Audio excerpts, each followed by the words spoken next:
നമസ്കാരം. Fast cricket വാർത്തയുടെ പുതിയ വീഡിയോയിലേക്ക് എല്ലാവർക്കും സ്വാഗതം. ക്രിക്കറ്റ് ലോകത്തെ ഏറ്റവും പുതിയ വാർത്തകൾ അറിയാൻ ഈ ചാനൽ സബ്സ്ക്രൈബ് ചെയ്യാൻ മറക്കരുത്.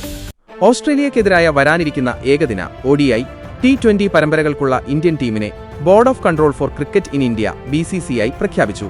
ഏകദിന ടീമിന്റെ നായകനായി ശുഭ്മാൻ ഗിൽ എത്തുന്നു. ശ്രേയസ് അയ്യരാണ് വൈസ് ക്യാപ്റ്റൻ.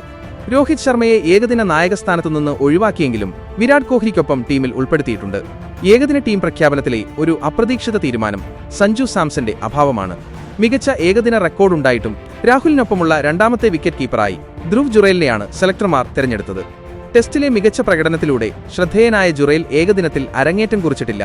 അതേസമയം നിർണായകമായ മധ്യനിര റണ്ണുകൾ നേടുന്ന സഞ്ജു സാംസൺ T20 ടീമിൽ ഇടം നേടിയിട്ടുണ്ട്. 16 ഏകദിന മത്സരങ്ങളിൽ നിന്നായി 56.7 എന്ന ശ്രദ്ധേയമായ ശരാശരിയുള്ള സഞ്ജു സാംസൺ പരിക്കേറ്റ് പുറത്തായ ഋഷഭ് പന്തിന് പകരമായി ടീമിലെത്തുമെന്നാണ് പ്രതീക്ഷിച്ചിരുന്നത്.